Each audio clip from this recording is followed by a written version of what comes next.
বন্ধুরা, আমরা খাচ্ছি আমরার চামড়া সহ। ওটা হচ্ছে আমরা ওরার চামড়াতে টক থাকে, পুরো আমড়াতে ততটা টক থাকে না। আমাদের মতো যারা ডায়াবেটিস রোগী, তারা আমার মতো যদি কোড়া খেতে না পারেন,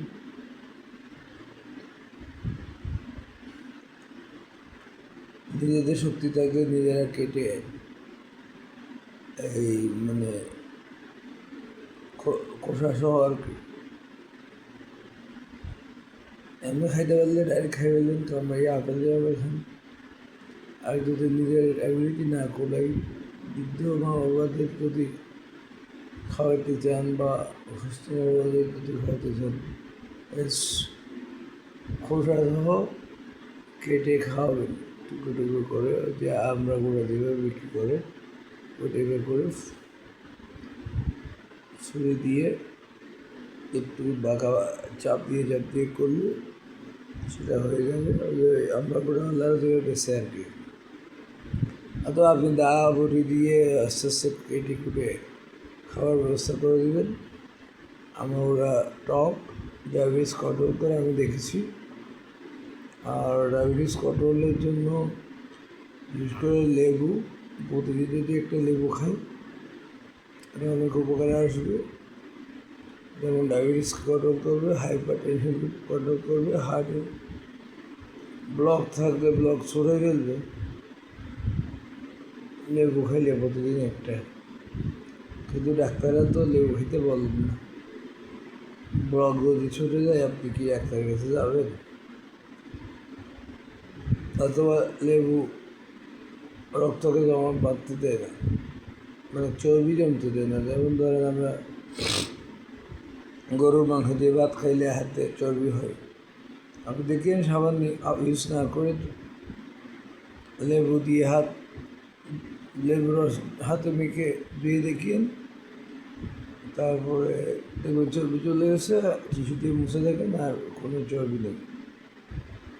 হ্যাঁ, কথা বলা হয় না, বলে না, আর এরপর থেকে কিছু সিক্রেট রেখে দেন আর কি নিজেদের।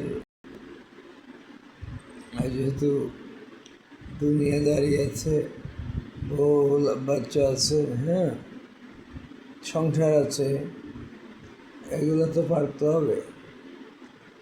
সঠিকভাবে যদি আপনাকে চিকিৎসা দিয়ে বিধি করে দেয়, আপনি আর যাবেন নাকি? আপনি ভালো হয়ে যাবে।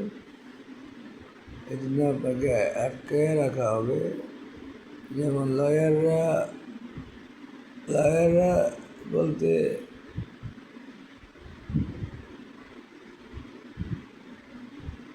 কিছু মামলা 20-25 বছর পর্যন্ত চলে,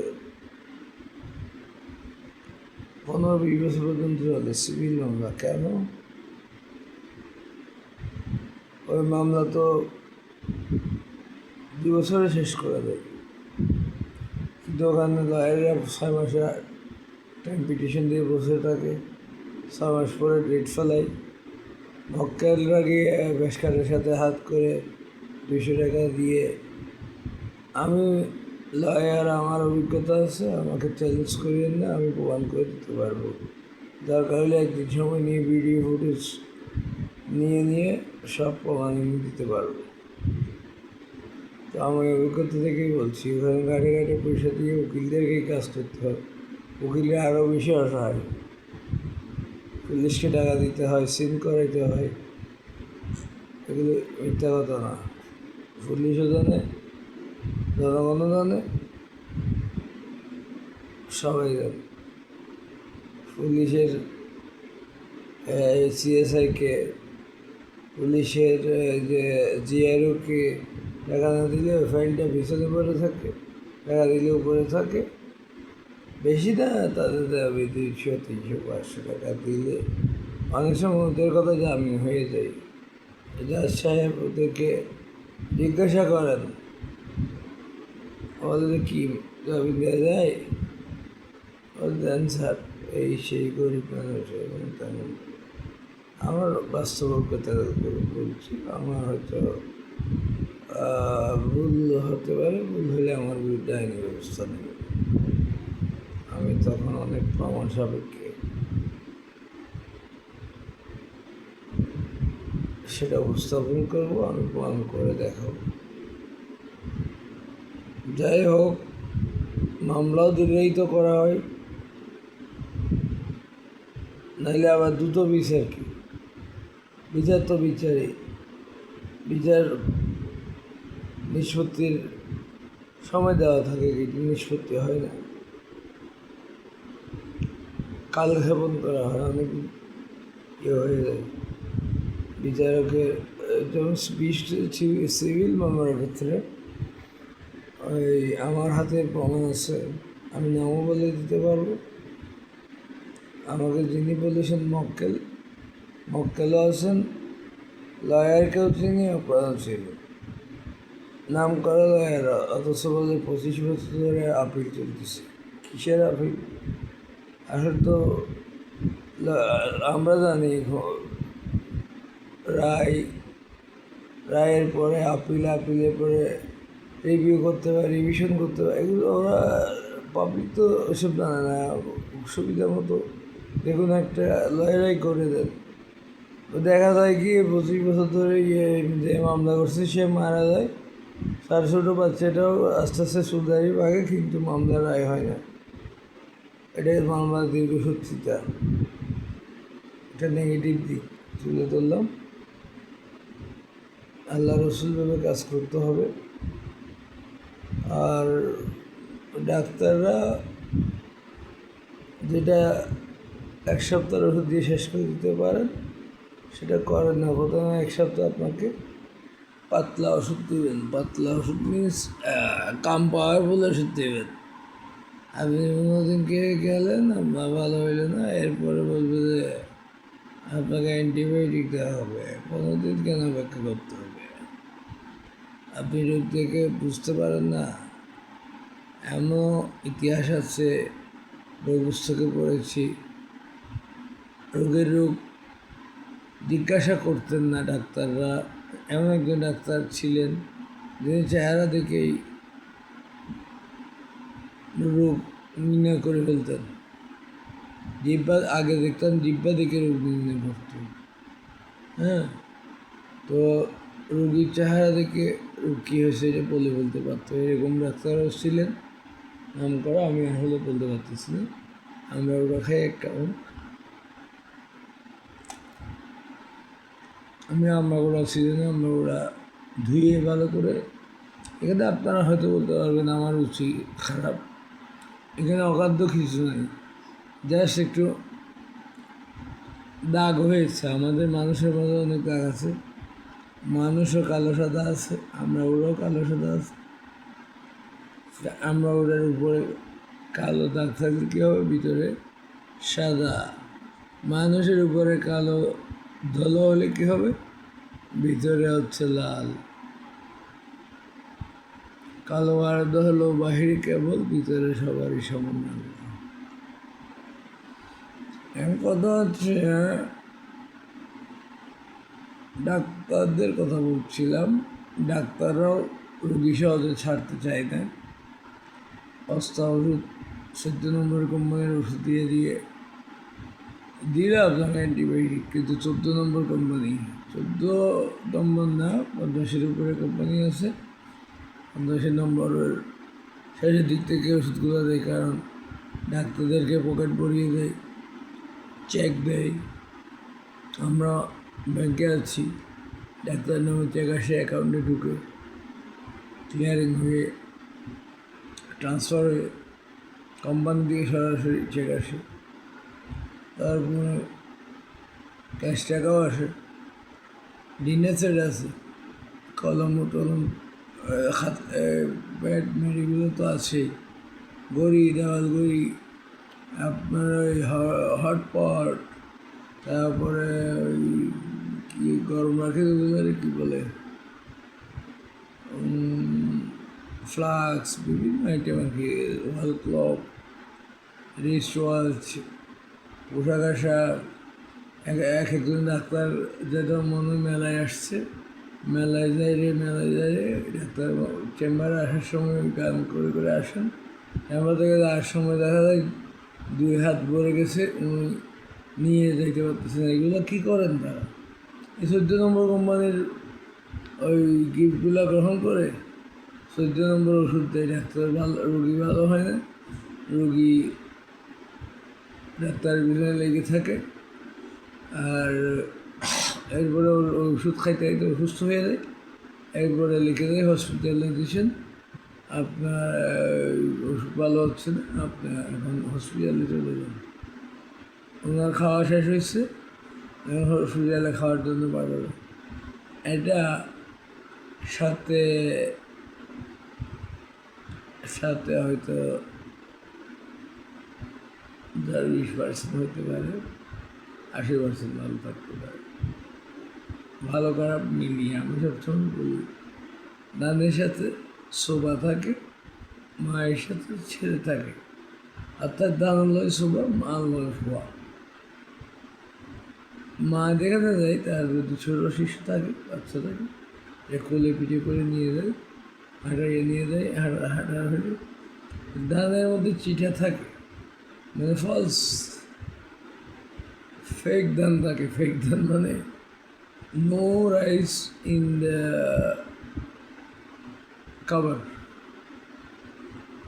কাভারটাই খালি থাকে। আমি সব লয়ারকে খারাপ বলবো না, সব ডাক্তারকে খারাপ বলবো না। এভাবে অন্যান্য যারা আছেন, অন্যান্য সরকারি অফিস, বেসরকারি অফিসে, বেসরকারি অফিস, কর্পোরেট অফিস, বেসরকারি কোম্পানি আর সরকারি অফিস, হ্যাঁ, সব অফিসে ভালো ভালো graduate, post graduate, PhD holder, MPhil, গবেষক বসেরা বসে আছেন। তারাও এক একজন এক একজনকে এক একভাবে ঘুরিয়ে ফিরিয়ে খাচ্ছেন। 15 দিনের কাজ আপনার ওই 15 দিনের কাজকে 15 মাসে লাগাই ফেলতেছে। আর কারো হেলো পাইলে 15 দিন কাজ 3 দিনে করে দিচ্ছে, আর বান্ডিল পাইলে 15 দিনের কাজ 12 দিনে করে দিচ্ছে। এগুলো চলছে আসলে, আমি দেখছি, হ্যাঁ, সব ডিপার্টমেন্ট এগুলো চলে। এগুলো অনেক, আসলে সব কথা বলতে গেলে আমার নিয়ে টানাটানি হবে, আমারও মামলা করে দিবে হয়তো। মামলা করলে কী হবে, নানার বাড়ি যাবো, নানার বাড়ি না শ্বশুর বাড়ি যাবো, কথা নানার বাড়ি ঘুমাবো, খাওয়াবো, নামাজ কালাম পড়বো, এদিকে টাকা রসিদে থাকবে না, কোনো দায়িত্ব থাকবে না। হজের মতো, আলহামদুলিল্লাহ, আস্তাগফিরুল্লাহ। ওখানে গেলে সব মা বউ বাচ্চারাও খানা চাইবে না, দায়িত্ব আপনার স্থগিত হয়ে থাকবে যতক্ষণ জেলে থাকবেন। এরপরে আসলে আবার দায়িত্ব পালন করতে হবে। তার চাইতে কিছুদিন জেলে গিয়ে আরামে কাটানো যায়, সেটা অনেক ভালো।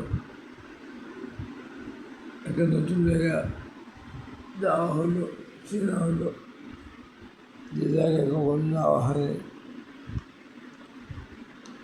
আমি একটু আসলে রসিক টাইপের মানুষ, বেরসিক মানুষ আমার পছন্দ না, বুঝেছেন। আর যে ব্যাপারটা বলতে চাচ্ছি, আচ্ছা, আমরা গোড়া দিয়ে শুরু হয়েছে। আমরা গোড়া ডায়াবেটিস রুগী, আমার এই ডায়াবেটিস থেকে কিডনি, লিভার, এই হার্ট, তারপরে মানে গ্যাংগ্রিন পর্যন্ত চলে আসছে, ডায়ালিসিস পর্যন্ত এসে গেছে। একটু টক খাইলে, রেগুলার একটা আমরা গোড়া খাইলে কিংবা রেগুলার একটা লেবু খাইলে আপনার ওটা এই ডায়াবেটিসটা 50% কমে যাবে। এটা আসলে খাওয়া হয় না, রেগুলার মনেও থাকে না, থাকলেও লেবু দেখা যায় পচে গেছে, খাওয়া হয় না। খাওয়ানোর আপনাকে টেক কেয়ার করার মতো মানুষ থাকতে হবে, আপনাকে আমরা ওরা কেড়ে দিতে হবে। কাপ লেবু রস, সরষা তেল দিয়ে 2টা রসুন সিদ্ধ করে দিলে আপনার প্রেশার কমে যাবে, ডায়াবেটিস কমে যাবে। এগুলো জানা আছে, কিন্তু করার কিছু নেই, যেহেতু কেউ নেই। বউ তো আছে, বউ ঘুমতে ঘুমতে চিনি দিয়ে চা বানাই আমার জন্য। বলে চিনি খাইলে কী হয়? আমি বলি যে 2 কাপ চা চিনি ছাড়া আলাদা করে বানাইলে কী হয়? না, 1 ফ্লাস সে চা বানায় একটু চিনি দিয়ে। আমাকে খুব ভালোবাসে। আপনাদের সেই গল্পের কথা হয়তো মনে হচ্ছে, নুনের মতো ভালোবাসা। একদিন গল্পটা বলবো, লবণের মতো ভালোবাসা। মনে রেখে নয়তো আমার মনে করে দিই কোনোভাবে। ইন্টারেস্টিং একটা স্টোরি। আর একটা হচ্ছে, আমার বউ আমাকে লবণের মতো ভালোবাসে না, চিনির মতো ভালোবাসে। এটা হচ্ছে এই গল্পটা বললে বোঝা হয়। আচ্ছা, বলেই ফেলি। ওই আবার আমার বউ আমাকে ভাত খাওয়াইতে চাই। আমার এই সহপাঠী বন্ধু, মানে বীর ভাই আর কি, রহমত ভান্ডারী, যিনি আমার সাথে ছিলেন, আমি যার সাথে ছিলাম, উনিও আমাকে ভাত খাওয়ার জন্য জোর করতেন। উনি 2 বেলা ভাত খাইতেন, আমি 1 বেলা ভাত খাইতাম। আমরা অনেক সময় ভাতই খাইতাম না। তখন দেখা যেত ওনার 17, আমার 12। আমি আমি যা আনকন্ট্রোল, তার 12 হয়ে যায়। আমি লেবু রস খাই, শশা খাই। হ্যাঁ, ভালো কথা, শশাতে কোনো সুগার নেই। আপনি শশা খাবেন, যতটুকু পারেন, সামর্থ্য প্রয়োজন, না পারলে তো কিছু করার নেই, এটা আল্লাহর ইচ্ছা। যাদের সামর্থ্য আছে, আপনারা প্রেশার, ডায়াবেটিস এবং হার্টের 2 পিস শশা খান। পুরো লেবু খাইতে না হলে অর্ধেক পরিমাণ লেবু রস খান। এইটা তো সারা বছর পাওয়া যায়। আর সিদ্ধ করে 2 কোয়া রসুন খান। যদি সিদ্ধ করলে রসুনের জাজ কমে না, আপনি ওই বাজার থেকে পাওয়া যায়, একটু দাম বেশি হবে। এক পোয়া দিয়ে আপনি, মানে 1 বোতল দিয়ে আপনি এক কেজি রসুন পেয়ে যাবেন। আর অথচ ওখানে 100 গ্রাম রসুন থাকবে না। মানে রসুনের আচারের কথা বলতে চাচ্ছি, পান, বিড়ি, এগুলো আমি খেয়েছিলাম এক সময়। যাই হোক, অনেক কিছু খাওয়া হয়েছে। তিতা খাওয়া থেকে শুরু করে নিম তিতা খাইছি, নিম পাতার রস সিদ্ধ করে খাইছি, নিম পাতা সিদ্ধ করে রস খাইছি, চিরতা ভিজিয়ে তিতা খাইছি, আর অনেক কিছু, মেথি খাইছি। তারপরে কোলেস্ট্রল কমানোর জন্য মেথি, তার মেথি নাকি ডায়াবেটিসও কমে। আসলে এগুলো ভালো লাগে না, করতে করতে বিরক্তি চলে আসে। এত কিছু কী করবো? কেউ যদি করে দিত, ঠিক করার যদি কেউ থাকতো, যদি বউ থাকতো, তাহলে করতো। এখন তো বউ নেই, এখন আছে প্রাইমারি স্কুলের টিচার। আমরা একই বাসায় থাকি, বাট আমরা পেট গেস্টের মতো থাকতেছি, ওরকমই সম্পর্ক। মাস্টারের একটা ভাব আছে, ওটা ঘরে আসলেও ভাবতে চাই না। আপনাদের যাদের বউ মাস্টার আছে, আপনারা বুঝবেন। সবাই না, এক্সেপশনের কথা বলছি, exception is not rules. Exception এটাই তো 12টা বাজে দেয় মানুষের জীবনকে। পরে আমরা শেষ করতে পারলাম না। আমার কথাগুলো বকবকানি মনে হতে পারে, পাগলামি মনে হতে পারে। পাগলামি মানে ম্যাডনেস, ম্যাড অর্থ পাগল, ম্যাডনেস মানে পাগল মনে হতে পারে। বাট আমি প্রয়োজনীয় কথা বলি না, অপ্রাসঙ্গিক কথা বলি না। মানুষের সাথে বসে বসে অকাজের গপ মারি না। যেটা গপ মারবো, কথা বলবো, সেটা কাজের কথাই বলবো। কাউকে উল্টাপাল্টা পরামর্শ দিই না। পরামর্শের জন্য এখনও মানুষ আসে, দিলে 2-4-5 জন চা দোকানে করে পরামর্শ নেই, বাজারে বাইরে একটু বসে ওটা আমি চা খাইয়ে দিই, তাদের কাছ থেকে ফি দিই। তো অনেক বড় মানুষ আছেন একজন, ভদ্রলোকের কথা না বললে নয়। যখন কোর্টে ছিলাম, ওনার কোনো লয়ার ছিল না, উনি তৎকালীন চেয়ারম্যান ছিলেন। জায়গা জমি সংক্রান্ত মামলা ছিল, ভূমি দস্যু টাইপের লোক আর কি।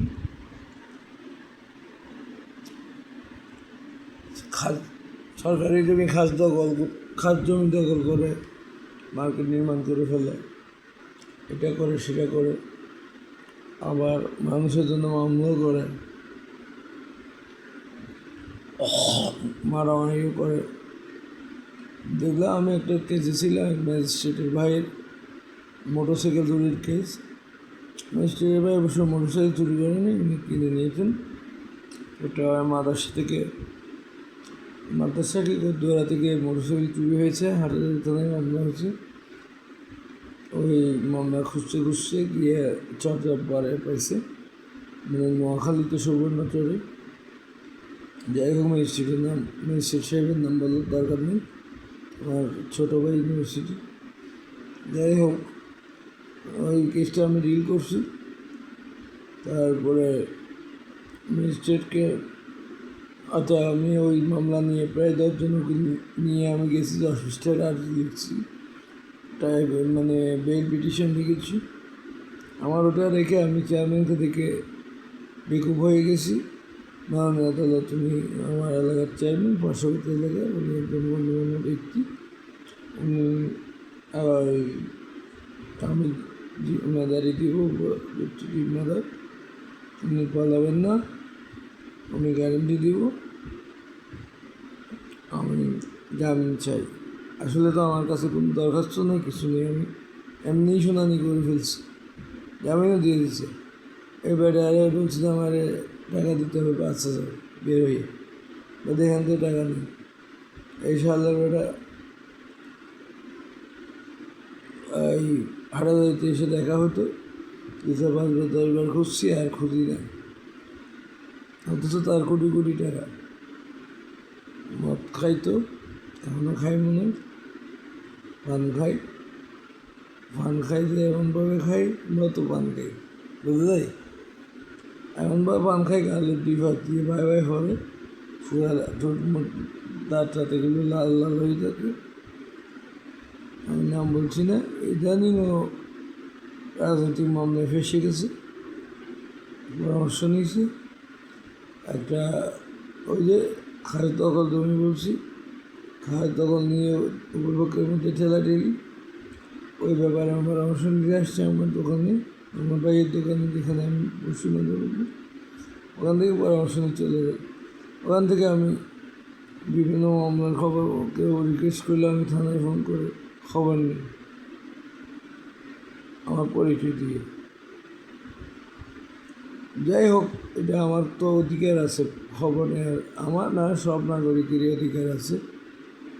এটা আমি উকিল বলি না, আমি পাবলিক হলেও খবর নিতে পারি যে অমুক মামলার ডেট কবে, বা অমুক মামলাটা ফরওয়ার্ড হয়েছে কিনা, অমুক মামলাটা এফআইআর হিসেবে গণ্য হয়েছে কিনা, মামলা অমুকের জন্য মামলা হয়েছে কিনা, অমুককে এই চালান করা হয়েছে কিনা, এই জন্য অনেক কিছু। অথবা আমার একটা মামলার কপি লাগবে, মামলার উনি বলতে আসেন, কপি করে নিয়ে যান, তার 2 টাকার কপি 200 টাকা, এই আর কি, এটা কোনো ব্যাপার নেই। আর বেশি হতে পারে জটিল মামলার ক্ষেত্রে। আমি আসলে বাস্তব সত্য কথাগুলো বলে যাচ্ছি। ড্যাম কেয়ার ডেথ, আর ড্যাম কেয়ার চাকরি, আর ড্যাম কেয়ার মামলা মোকদ্দমা। সত্য কথা বলতে দোষের কী আছে? সত্য কথা তো সবাই জানে, সবাই তো বলে না, কিন্তু আমার মুখ দিয়ে খালি সত্যটাই বেরোচ্ছে। বিভিন্ন প্রতিষ্ঠানের দুর্নীতি, আমার ছুটি নিয়ে যে কারবারি শুরু হয়ে গেছে। আমি জানুয়ারিতে 7/1/2025 64 দিনের ছুটি বুক করার পরে, মানে রেস্ট থাকার পরে জয়েন করেছি। অসুস্থতার কারণে 5টা সার্টিফিকেট দিয়ে, 6টা সার্টিফিকেট, প্রেসক্রিপশন সহ ডাক্তারি সার্টিফিকেট দিয়ে, ফিটনেস আনফিটনেস দিয়ে তারপরে আবার আরেক দফা অসুস্থতার কারণে আমি ছুটি নিয়েছি। আমি অসুস্থতা মানে আমার যে চেহারা দেখতে পাচ্ছেন আপনি, চেহারাতে অসুখ ফুটে ওঠে না, কারণ আমি ওষুধ খাচ্ছি। আমার 50,000 টাকা আমার বাজেট ওষুধের জন্য, আরও বেশিও চলে যায়। মেডিকেলে ছিলাম তখন 2-3 লাখ টাকা চলে গেছে 20-25 দিনে। তো এইগুলো বলে লাভ কি? আমি তো অগ্রাহ্য করি না, আমি তো টেক কেয়ার করি। I take care my self, my life, my survival for the sake of my own sake, of my own interest. মানে I want to live in this world for some more days. I do not live this world, do not want to live this world, or I don't want to die in this beautiful earth, the planet. অর্থাৎ আমি ওই কথাটাই বলছি, বলতে চাই না আমি সুন্দর জীবন। তো সবারই বাচ্চার আকাঙ্ক্ষা থাকে, প্রত্যাশা থাকে, উচ্চাকাঙ্ক্ষা থাকে, উচ্চাবিলাসিতার আকাঙ্ক্ষা থাকে। অবশ্যই আমার উচ্চাবিলাসিতার আকাঙ্ক্ষাটা চলে গেছে, সেটা আমার এখন কিছু কষ্ট আছে। আমি আল্লাহর কাছে প্রার্থনা করি, আমাকে তুমি গাইবী ধন থেকে হইলেও আমাকে কর্জ পরিশোধ করার তৌফিক দান করো। আমাকে একটা লটারি পাইয়ে দাও, আমাকে কোনো একটা উসিলায় আমার কর্জটা যাতে আমি পরিশোধ করতে পারি সে ব্যবস্থা করে দাও। এর আগে মরলে আমার কলেজে পৌঁছবে না, মরলে আমি খালি হাতে যেতে হবে, কারণ আমার ওই কর্জের যে অংশটা সেটা আমার পাওনাদারকে দিয়ে দেওয়া হবে। আমার সবের ভাগটা, আমার সব যদি থাকে ওটা দিয়ে দেওয়া হবে। তখন কী হবে, আমি করতে পারবো না, মানে আমি সবের অভাবে ভুগবো, জাহান্নামে আগুনে জ্বলতে হবে আমাকে অনন্তকাল ধরে। আপনারা আমাকে পাগল বলতে পারেন, বলবে যে এত কথা কেমনি বলবে, এত কথা আমি অন্তত 64 জেলায় 32টা জেলা খাইছি, যখন ওকালতি করতাম বিভিন্ন সিনিয়রদের সাথে। আমার শরীরের চিটাগাং লস কোর্টে আমি ঢাকা বারে ট্রান্সফার করেছি এবং হাইকোর্টের সিনিয়র সাথে ছিলাম, কখনো হবিগঞ্জ, কখনো সিলেট, মৌলভীবাজার, হ্যাঁ, কখনো কক্সবাজার, কখনো চিটাগাং, কখনো রংপুর, কখনো রাজবাড়ি, কখনো কুড়িগ্রাম, কখনো বন্ধুগড়। যেখানে মামলা থাকতো চলে যেতাম, জামিনের মামলা থাকতো আমরা যাইতাম, আমি সাথে থাকতাম। ওই হিসেবে অনেক জায়গায় ঘোরা হয়ে গেছে। হ্যাঁ, আমার সিনিয়রকে আজকে স্মরণ করছি, আল্লাহ স্বর্গবাসী করুন। ওনার নাম নন্দদুলাল দাস চৌধুরী, বাড়ি পটিয়া। উনিও খুব স্ট্রিট ফরওয়ার্ড মানুষ ছিলেন। ওনার কিছু গুণ আমি এই 2-3 মাসে অ্যাপ্লাই করছি। 20 বছর আমি দমন করে রেখেছি। আমার হাইকোর্টের, সুপ্রিম কোর্টের ডাইরেক্ট সিনিয়র হচ্ছেন জনাব সুব্রত চৌধুরী, অ্যাসোসিয়েট সুব্রত চৌধুরী স্যার, বিজ্ঞ আইনজীবী, বিজ্ঞ সিনিয়র আইনজীবী জনাব অ্যাডভোকেট সুব্রত চৌধুরী স্যার। উনিও চট্টগ্রামের পটিয়ার, উনি জিগাতলা থাকেন। তারপরে লন্ডনে হাইকোর্টে রিলেশনশিপ করেছি। আমি ঢাকা ছিলাম কয়েক বছর চাকরি পাওয়ার আগে, ওকালতি লাইফে। কোনো না কোনোভাবে আমার ঢাকা চলে যাওয়া হয়েছিল। আমার ইচ্ছে ছিল আমি ঢাকা কোর্টে প্র্যাকটিস করে ওইদিকে হাইকোর্টে করে, আর ঢাকা কোর্ট হাইকোর্টে থেকে যাবো। আমি ঢাকা জাজ কোর্টে আমার ওই যে অনুমতি লাগে,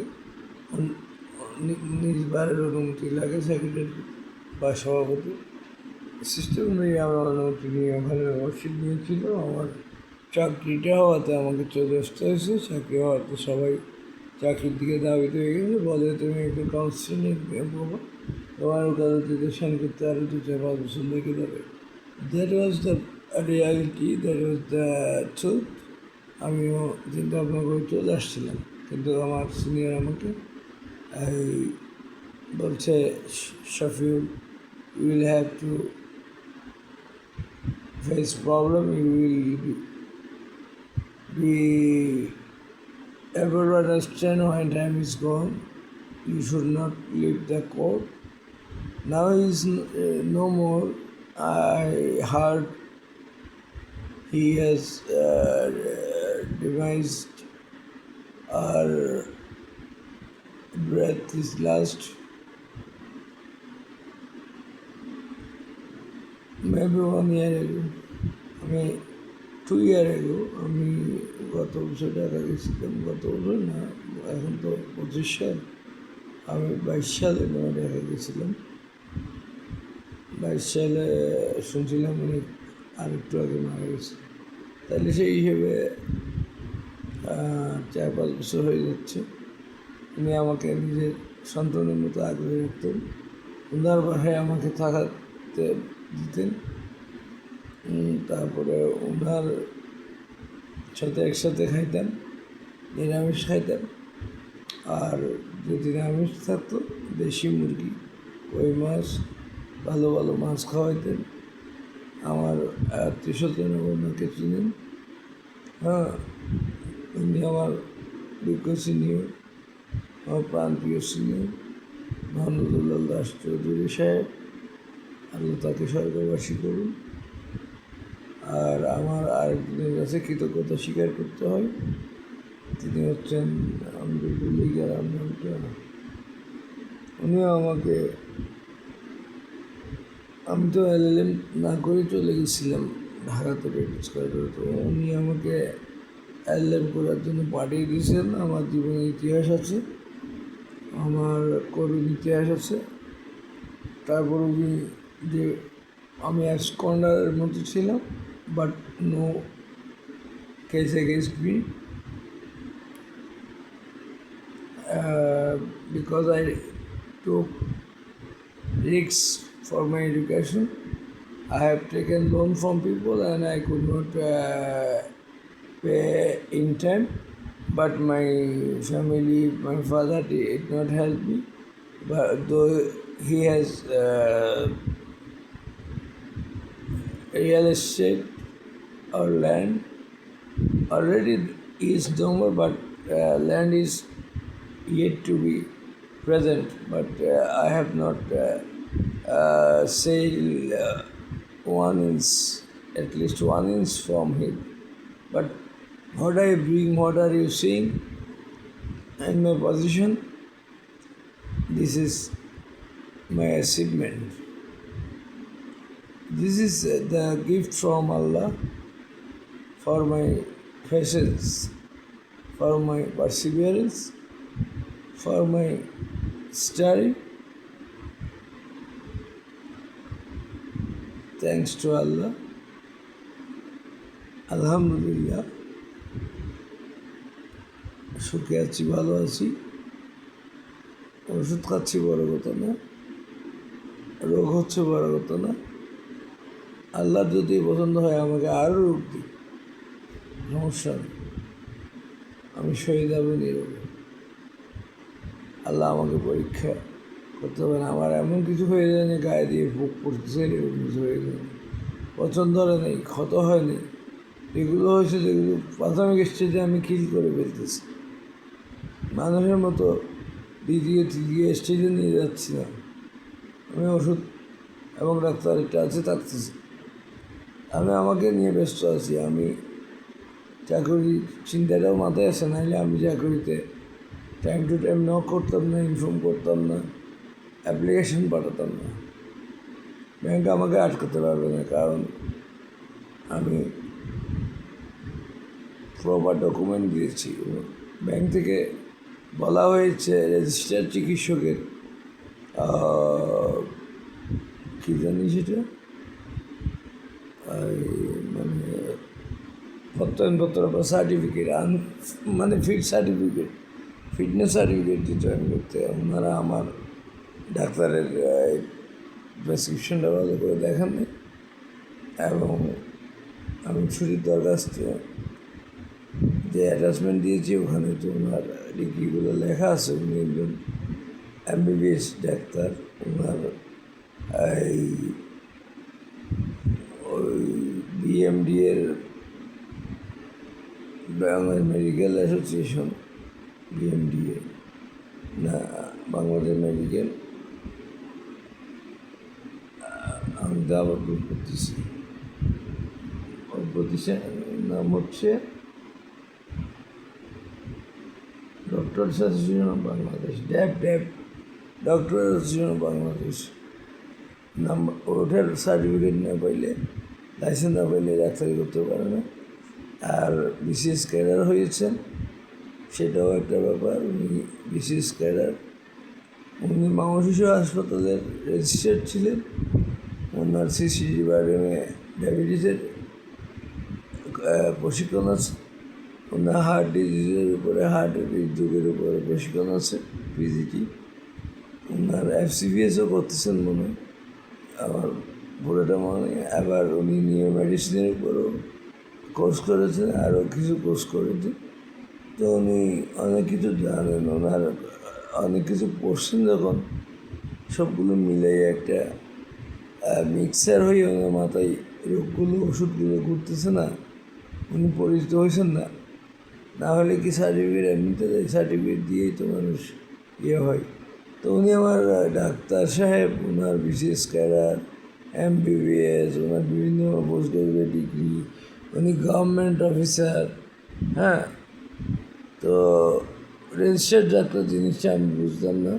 আমাকে রেজিস্টার্ড ডাক্তারের ফিটনেস সার্টিফিকেট জয়েন করা বলা হয়েছে। আপনারা যদি জেনে থাকেন, বুঝে থাকেন, আমাকে একটু বুঝাইয়ে বলিয়েন অথবা ইনবক্স করিয়েন। আমার তো আইডিয়া আছে, ফেসবুক পেজ আছে, আইডি আছে, ইউটিউব আছে, আর ফেসবুক আইডি আছে, ইউটিউবেও আছে। আমাকে যে কোনো আইডিতে নক করে আপনারা বুদ্ধিমানেরা, আপনারা ওই আমার বিজ্ঞজনেরা, বিজ্ঞ আইনজীবী, বিজ্ঞ জাজ সাহেবগণ, বন্ধুবান্ধব, তারপরে জুনিয়র ভাইগণ, সিনিয়র ভাইগণ, যারা এখন আমাদের বড় ভাইয়েরা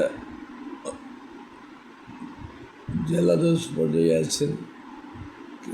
গতকাল দুজন বড় ভাই সতীর্থ চট্টগ্রাম বিশ্ববিদ্যালয়ের আইন বিভাগের গর্ব, ওনারা শপথ নিয়েছেন মনে হচ্ছে, জাস্টিস হয়েছেন দুজন। আচ্ছা, নাম মনে পড়ছে না আসলে। তো এখন ব্যাপার হচ্ছে, কী ব্যাপার হচ্ছে সেগুলো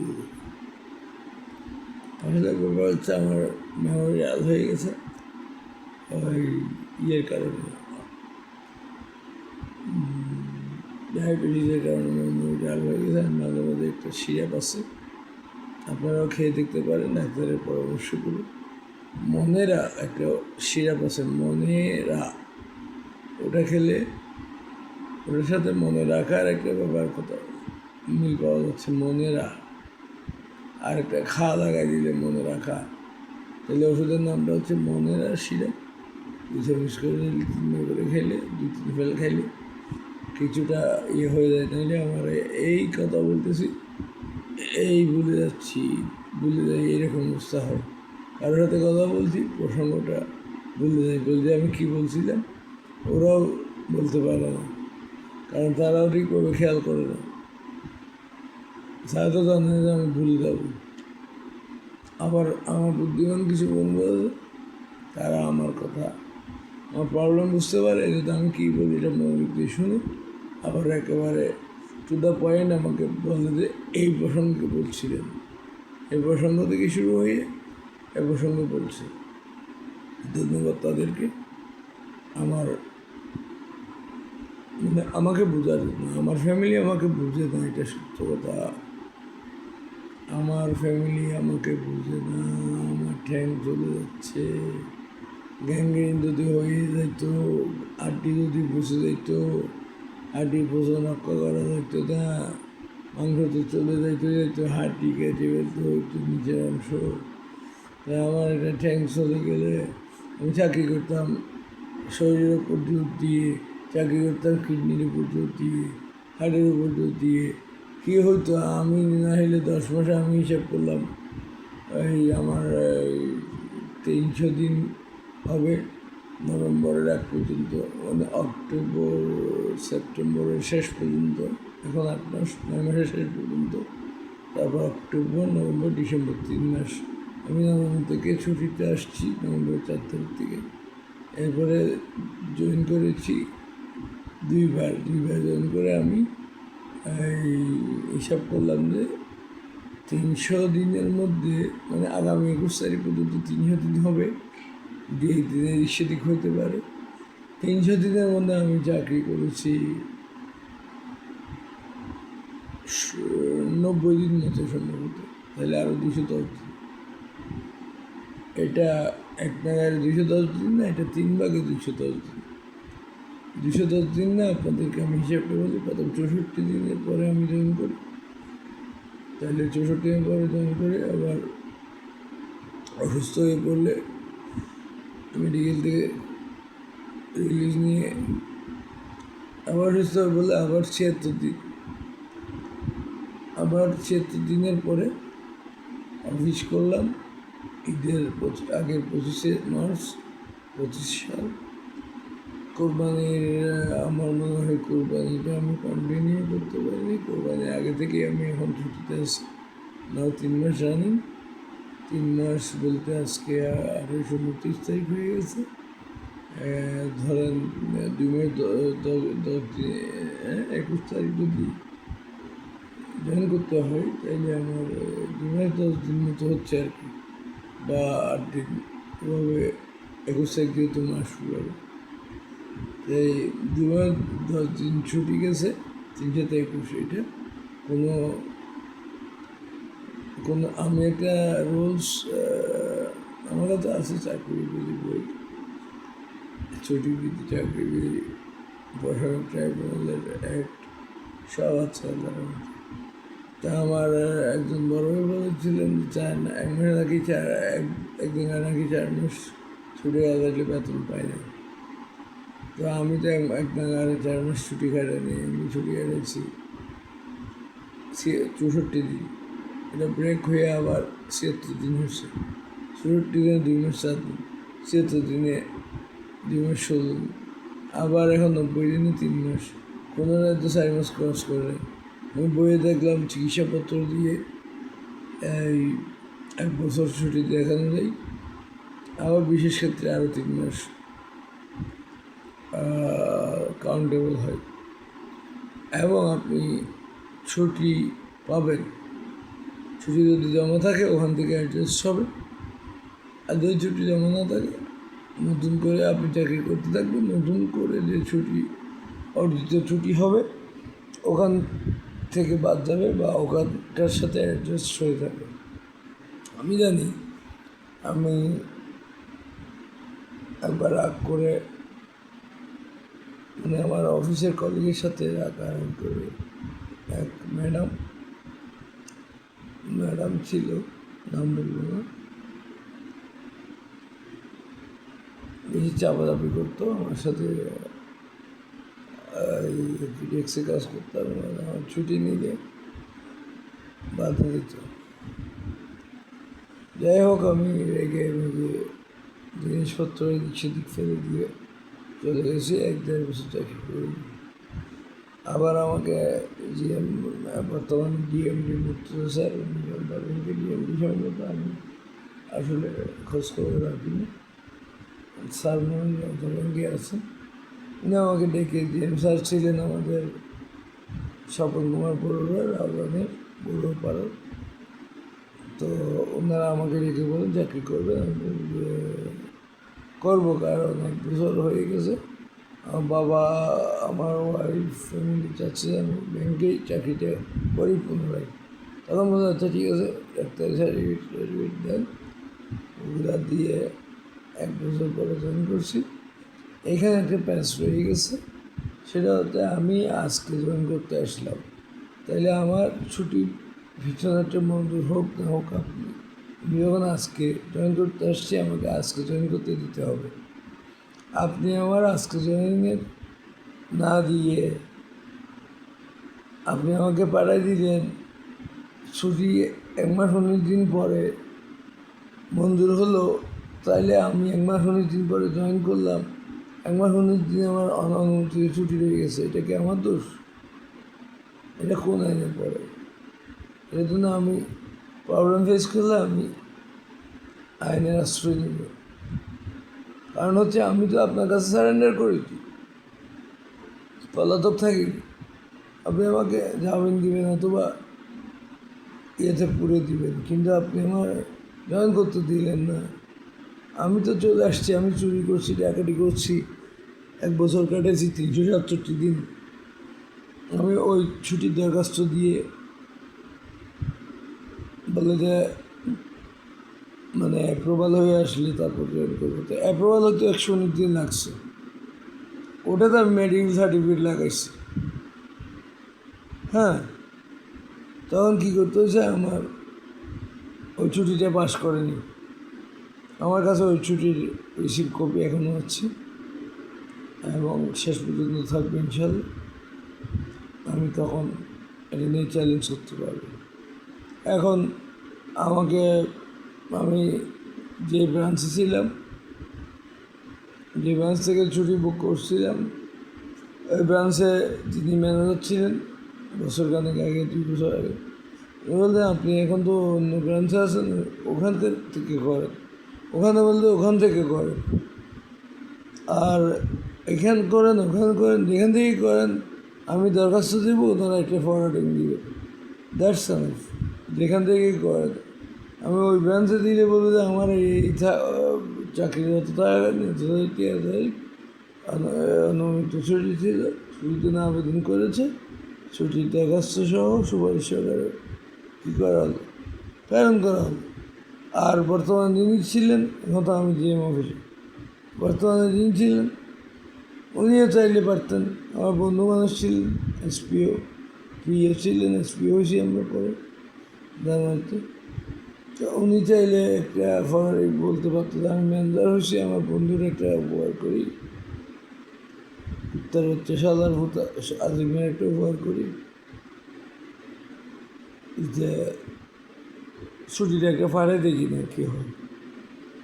আরে বাবা, এই ব্রাঞ্চ আর ওই ব্রাঞ্চ একই ব্রাঞ্চ, একই ব্যাংক, যে কোনো একটা থেকে গেলেই তো হলো। আর যদি গ্রহণযোগ্য না হয় তাহলে ফেরত আসবে, ওনারা প্রপার ওয়েটা জানাই দিবে। কেন আমার সাথে এত তামাশা করো, রঙ খেলো আমাকে নিয়ে? আমি আইন জানি না বলে, হ্যাঁ, আমি আইন জানি না বলে আপনারা আমার সাথে এগুলো করেন? আমার অর্থ কষ্টে ভুগতেছি, আমি কারো কাছে ভিক্ষা যাচ্ছি, আমি নানাভাবে আমার ডিপিএস টিপিএস ভেঙে টেঙে, ডিপিএস প্রথমে ওডি করি, ওটা চালাতে না পারলে আরও ভেঙে টেঙে খাই ফেলি, এফডিআর ওডি করি, ওটা ভেঙে খাই ফেলি। এবার হাউস বিল্ডিং টাকা যা ছিল, কিছু টাকা সব চলে গেছে। এখন আমি বউয়ের কাছে 500 টাকা বেঁচে যায়নি, আত্মীয় স্বজনের কাছে 500 টাকা বেঁচে যায়নি।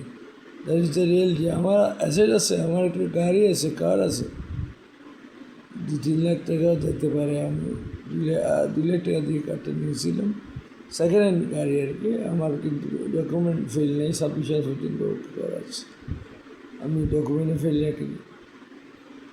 আমার বাইক একটা দোকান দিয়েছি, ওটা দিয়েও চলতেছে কোনো রকম, 2-3,000-4,000 টাকা বিক্রি হচ্ছে, কেন কী হচ্ছে জানি না। আর দোকানে তো কমও নেই, দোকান নিয়ে বসে থাকলে তো কাস্টমার আসবে না, মাল নিতে না পারলে ও বেচবে করতে গেলে, আমি তো টাকা দিতে পারতেছি। যখন দিতে পারছিলাম ও বেচছে, আমারও দিচ্ছে ডেলি 5,000-10,000 টাকা বেচে আমারও দিচ্ছে 5,000 করে। এখন ও তো আফসোসে মরে যাচ্ছে ভিতরে ভিতরে, ওরে কি দিচ্ছে ছোটো ভাই, ওর কপাল খারাপ, কি বয়স করতে পারেনি, ফেল মারছে 2001 সালে। ওরা একটা ব্যবস্থা করে দিল, মা বাবা মারা গেছেন, বাপ বিদেশে ছিলেন, তাইলে ওকে বিদেশে সাইডেল করে দিতে পারতেন। কারো কাছে টাকা ধার করে পারতেন, জমিন বেঁচে পারতেন, জমিন বেঁচে যদি ছেলে বিয়ে করানো যায়, মেয়ে বিয়ে দেওয়া যায়, তাইলে আরেকটা ছেলেকে বিদেশ নিলে কী হইতো। আর আমার মতো একজন ছেলে এই কিছু দেনার দায়ে পড়ালেখার জন্য দেনা করে আমি অল্প টাকায় মানে কী বলে না পথ সামকে পা কেটেছি। আমি ফেরারি আসামের মতো দেশে দেশে ঘুরে বেরিয়েছি। বাবা আমাকে বলছে তুমি চলে যাও, তোমাকে পড়ালেখা করতে বলছে কে? আমার ভাইও বলেছিল আমাদের মাস্টার ডিগ্রি করার দরকার কি। আর মেজো ভাই মানে আমার মেজো ভাই বলতে আমার ইমিডিয়েট মেজো আর কি, আমি বড় মেজো আরেকজন সেজো, এরকম কথা তার মুখ থেকে আমাকে শুনতে হয়েছে, আমাদের মাস্টার ডিগ্রি করা দরকার। অনেক কষ্ট জীবনে, এই জন্য আমি খেপে যাই মাঝে মাঝে। আরও অনেক কাহিনী আছে আমার জীবনে। কোচিং সেন্টারের ঘটনা আছে, পত্রপত্রিকা প্রকাশনা সম্পাদনের ঘটনা আছে, পড়াশোনার ব্যাচ পড়ানোর, ইংলিশের ব্যাচ পড়ানোর ঘটনা আছে, সাংবাদিকতার ঘটনা আছে, সাংবাদিকতা করার ঘটনা আছে। আমার বান্ধবী পত্রিকা সাংবাদিকতা করে লেখা রিপোর্ট করে সংবাদ লিখে স্কুলে থাকতে এখন জাতীয় পত্রিকা, জাতীয় থেকে আন্তর্জাতিক পর্যায়ে জার্নালিজমে আছে প্র্যাকটিসে। যারা আছেন তারা আমার সাথে অ্যাড আছে, তারা বুঝতে পারছেন। আমার এই যে নাজমুল আমার পত্রিকায় লিখত, গাজী টিভি সাংবাদিক নাজমুল ইসলাম, আমার সাউথ আফ্রিকানে কোথায় থাকে। আর ওরকম আরও অনেকে হচ্ছে, আমার সবার মনের নাম মনে নেই, কারণ 20-30 বছর 20-25 বছর আগের কথা। আমার পত্রিকা লিখে অনেকে কবি হয়েছে, কবি লিখেছে। আমিও নিজেও কবিতা লিখতাম ছদ্মনামে। অনেকে হয়তো বলবেন আপনার নাম ছদ্মনাম কিছু, এখন বলতে পারি আমি আকাশ ছদ্মনামে কবিতা লিখতাম। আমি একটা কবিতা লিখেছিলাম, 2 লাইন মনে হচ্ছে। আমার একটা স্টুডেন্ট ছিল, মেয়ে বলতে স্যার আকাশটাকে, ওখানে প্রেমের কথা ছিল, ভালোবাসার কথা ছিল, ভালোবাসার বহিঃপ্রকাশ ছিল, কিন্তু সরাসরি কাউকে ভালোবাসার অফার করিনি, নিজেকে সংযত রেখেছিলাম। তো যেমন আকাশকে হার মানিয়েছ তুমি, এইভাবে একটা কবিতা শুরু করেছিলাম। প্রত্যেক সংখ্যায় আমার একটা করে কবিতা থাকতো, ছোটো গল্প থাকতো। আর আমি এটা শিক্ষা বার্তা নাম দিয়েছিলাম, পরে করছি শিক্ষা বার্তা আরেকটা পত্রিকা ছিল, ওই জন্য আমি নামটা চেঞ্জ করে শিক্ষা হাইফেন কথা দিয়ে লিখছি শিক্ষকতা না আবার বুঝতে পারে। যারা জানেন আমি পত্রিকার সম্পাদক, প্রকাশক সব আমি, খাইতে পারি না কিন্তু পত্রিকা প্রকাশ করছি। স্কুলে কলেজে গিয়ে পত্রিকা বিনামূল্যে বিতরণ করছি। ক্লাস চলাকালীন পারমিশন নিয়ে শিক্ষার্থীদের উদ্দেশ্যে কিছু বলে পত্রিকা দিয়ে দিয়েছি এক এক করে, এবং তাদেরকে লিখে আহ্বান করছে, অনেকেই সাড়া দিয়েছে, যথেষ্ট সাড়া পেয়েছে। এগুলো করে আমি যাই হোক আর কিছু না হোক অন্তত একটা পরিচিতি পেয়েছি। আজকের তখনকার আজম ভাই, এখনকার বুকের শফিউল আজম, ব্যাংকার শফিউল আজম, কেউ যেন উকিল সাহেব হিসেবে হাটাদের বাস স্ট্যান্ড নিয়ে, আমার নাম জানি না, 100 জনের 10 জনে উকিল সাহেব বললে 90 জনের চিনবে। আর উকিল সাহেব তো আর দেখতে অভাব নেই, আমার সাথে সিনিয়র উকিল আছেন, আমার সাথে দুর্দান্ত উকিল আছেন। আমি তো উকিল পেশাইও নাই, কিন্তু আমাকে ওই যে 1 বছরে 2-3 বছর ওকালতি করছি, 2-3 ফাইল হয়ে গেছে, ওর মামলা রেডি করছি, তখনই পরিচিতি লাভ করছে উকিল সাহেব হিসেবে। এখানে অন্যদেরকে নামে চিনে ইমরান, উকিল ইমরান ভাই, আমার সিনিয়র 1 বছর, সপ্তম ব্যাচের, আমি অষ্টম। তারপরে উকিল সাহেব, ফরিদ সাহেব, ওনাকে বলা যায় অ্যাডভোকেট ফরিদ। অ্যাডভোকেট জাহাঙ্গীর সাংবাদিক ছিলেন, জাহাঙ্গীর ভাই। এইভাবে আরও অনেকে আছে, ওনার নাম জানি, কিন্তু আমার নামটা কম দামে আমার জানতো উকিল সাহেব হিসেবে। আমার মুখটাই আমার সাইনবোর্ড। আমি কখনো কোথাও কোনো সাইনবোর্ড তুলিনি প্র্যাকটিস করার সময়। চেম্বার করেছি 7 বছর, তখনও আমি কোনো সাইনবোর্ড দিইনি। জাস্ট একটা কাগজের উপরে, সাদা কাগজের উপরে কালো হরফে লেখা advocate Shafiul Laskar Chittagong mobile number দিয়ে আমার সাইকেল আছে লাগিয়ে দিতাম। আমার চেম্বার ছিল হাটাদারি বাজারে, এই ফার্সিটি ব্যাংকের উপরে, সুলেমান টাওয়ার, সিদ্ধার্থ টাওয়ার। আর কিছু কি বলবো? এখন 57 মিনিট 30 সেকেন্ড। আমার জীবন ইতিহাস বলতে গেলে ঘন্টার পর ঘন্টা বলা যাবে। আমার জীবনেও কষ্ট আছে, সাধনা আছে, অধ্যয়ন আছে, প্রেম ভালোবাসা আছে, বিরহ বিচ্ছেদ আছে, হ্যাঁ, সব কিছুই আছে। বেদনা আছে, দুঃখ আছে, কষ্ট আছে, মা বাবাকে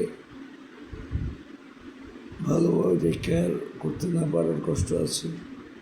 এখন চাইলে মা বাবা 10 লাখ টাকা চাইলে হয়তো জোগাড় করে দিতে পারতাম, কিন্তু এখন তো মা বাবাকে আর পাচ্ছি না।